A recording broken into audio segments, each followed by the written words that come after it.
What's up everyone and welcome back to the MMA Fast. Today, let's get started with Anthony Smith explains why UFC Kansas City is his retirement fight. Smith believes he's likely already stayed around for too long, but knows the time is now to retire, regardless of the result. Even if Smith turns back the clock and has an incredible performance, he says this retirement is for good. I probably stuck around too long already, if we're being honest. Probably since maybe the second Ryan Spann fight, I started telling my team and my family and my wife like I'm having a lot of fun, but it's just taking up a lot of time. It comes down to being a dad and being a husband and kind of just checking into that part of my life. Not that I'm not checked in. I'm super involved with everything that goes on. I almost never miss anything, but it'd be nice to slow that part of it down and not have that part of the responsibility. That's kind of when it started. It got rough. It just started to feel like the ups and downs weren't worth it anymore. I love the fight part of it. There's nothing I enjoy doing more than walking into the octagon and fighting. It's everything that surrounds it that I'm not as willing to do anymore. Smith says this retirement will stick, as he says he doesn't have what it takes to be all in on fighting now as he once was. It's final. It's really just because it's not about fighting itself. It's about everything that surrounds it that I'm just not as willing to do anymore. My kids deserve it. My children deserve not to have this thing all the time and just not have me constantly waiting on the next big thing. Really just checking into them. You have to structure your life a certain way when you live this life, and I'm ready to just not do that anymore and ready to just to be as close to a normal human as I possibly can. In terms of fighting for a living, and this being my full-time gig, not anymore. Belal Muhammad has made a bold claim ahead of UFC 315. Muhammad defends his welterweight title against Jack Della Maddalena in the May 10th main event at Bell Center in Canada. Muhammad outstruck Leon Edwards and took him down 9 times when he dethroned him at UFC 304. He's confident that he can go toe-to-toe against Della Maddalena's sharp hands for the entire fight. I'm going to go in there, I'm going to outbox Jack. I'm not going to shoot one takedown, and I'm going to show him the meaning of Canelo hands. I'm going to show the UFC fighters, the fans, that I'm the best boxer in the UFC, the best boxer in the welterweight division. Muhammad acknowledges that he has a grappling advantage over Della Maddalena, but knows he won't be easy to keep down. I think I can take him down, but for me, I don't like to underestimate guys. He's had fights where guys took him down, but he keeps going. Even that last fight with Gilbert Burns, I thought he was losing up until that last 30 seconds, so it tells me he has heart. I've got to be ready to go a hard pace and be ready for him to match it. I think he gets a lot of guys because he pressures them, but the difference is, when you're going against another pressure fighter that gives more pressure than you, then you're going to have to back up. Then you can't really box going backwards. Alexander Volkanovski opens up on questioning himself amid UFC skid. It's no secret that former UFC featherweight champion Alexander Volkanovski's fighting career has seen better days. Volkanovski, not long ago on a dominant title run and considered the pound-for-pound best in MMA, currently finds himself on a 2-fight losing streak and 1-3 in his past 4 fights, with his 2 most recent defeats coming by knockout. It's been a big fall for the Australian, and one that brought many existential questions to his career. You are going to ask yourself like, alright, this is unfamiliar territory, an unfamiliar feeling. Have you lost it? What's going on? You must not want it anymore. I was like, no, not really. I remember that I have accepted that I'm having the break, but have you accepted that you're done? No, I haven't. I'll be back. I'll flip the switch, but will you flip the switch? You know, you ask yourself these questions, but I always answer, relax. When the time comes, you will flip the switch. Don't worry. But I guess you won't know until you decide to do that. Ahead of the fight against Lopez, Volkanovski has dialed everything in from diet to training. He's made sure to leave no doubt that he's done everything in his power to be ready for UFC 314. Am I going to be the same guy once I flip that switch? We found out early because we started camp nice and early that we would. The weight is ahead of schedule, and we've still got plenty of time. I'm going to get the belt back, I'm going to defend, and that's just going to add to my legacy and add to the story.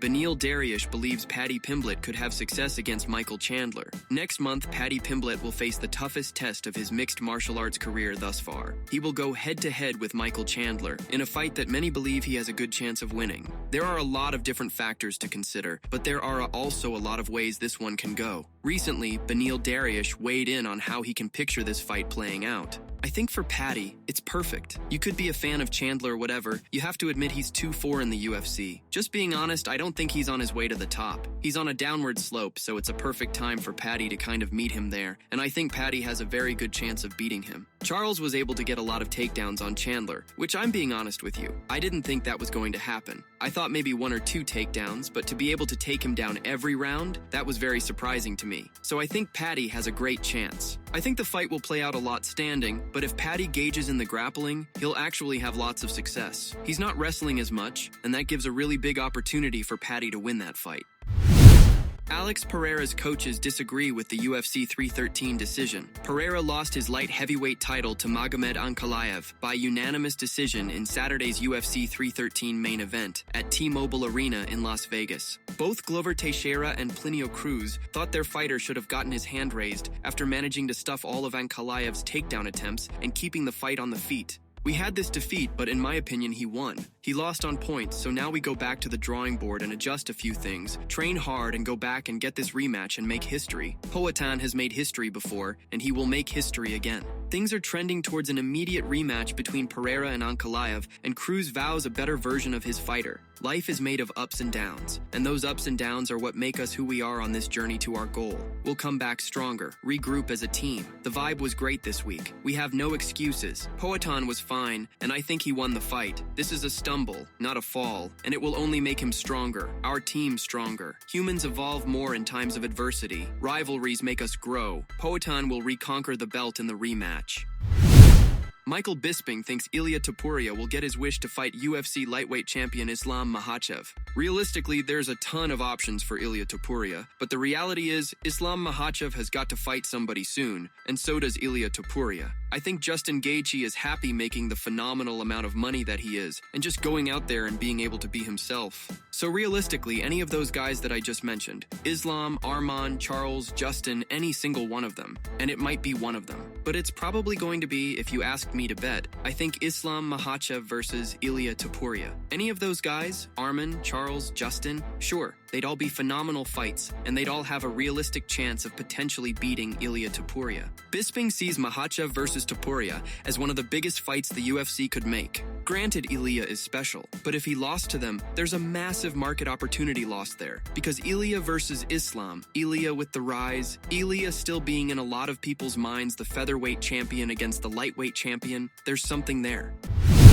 Ranked UFC heavyweight issues bold prediction for potential Jon Jones versus Tom Aspinall fight. Every top-ranked heavyweight contender in the UFC is seemingly keeping a close eye on the status of a potential clash between Jon Jones and Tom Aspinall. The result of the bout could shape the landscape of the heavyweight division, despite a lack of scheduling clarity. UFC CEO Dana White has yet to finalize the bout, but both fighters seem close to agreeing on a date and location. Mick Parkin, who's ranked number 13 in the heavyweight division, believes Aspinall will defeat Jones. Jon Jones is amazing, he's no easy challenge, but he's maybe not training as intense. I don't know this is completely guessing looking from the outside. It doesn't look like he trains as much, he's definitely a little bit older, and it's definitely the time to beat him, if there is a time. Tom is just going from strength to strength, and he's just the most dangerous guy. Just the way he moves and everything. He's a big guy, he's really, really fast, and he's coming into his prime now. I do think he'd beat Jon Jones.